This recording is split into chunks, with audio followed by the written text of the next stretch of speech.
તો પંચમહાલ જિલ્લામાં સતત 2 દિવસથી માવઠાના કારણે ભારે નુકસાન થયું છે। હાલોલ, કાલોલના દેવ ચોટીલા સહિતના ગામોમાં ભારે વરસાદ થયો, જેના કારણે ડાંગરનો ઊભો પાક જમીનદોસ્ત થયો। કાપણી કરેલા ડાંગરના પાક પર વરસાદના પાણી ફરી વળ્યા। ગામના બોર્ડ અને ગેટ પછી જે હાથમાં પૂરા છે એ દર્શાવે છે કે ડાંગરમાં કશું બચ્યું નથી। ખેતરમાં કાપણી કરીને જે ડાંગર રાખી હતી એ સુકાતા ઉગવાની શરૂઆત થઈ છે, જેથી હવે મોટું નુકસાન થવું નિશ્ચિત છે। મૂંગાદાટ બિયારણ દવાથી વાવેતર કર્યું। બીજી તરફ જે ગલગોટાના ફૂલની ખેતી છે તે પણ ધોવાઈ છે। અલગ અલગ દ્રશ્યો અલગ અલગ ગામના સામે આવી રહ્યા છે। મોટાભાગે આ પટ્ટામાં તમામ જે ગામો છે એ ડાંગરનું વાવેતર કર્યું હોય કે ગલગોટાના ફૂલ સહિતના જે પાકો છે ત્યાં નુકસાનીની ભીતિ।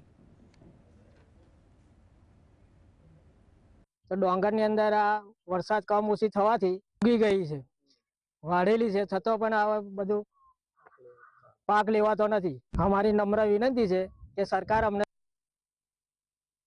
અને સાહેબ જે અમારે જે લોનો લઈને અમે અને જે વ્યાજે કે પૈસા લાવીને અમે ખેતી કરીએ છીએ એનો બી વળતર મળી શકતું નથી।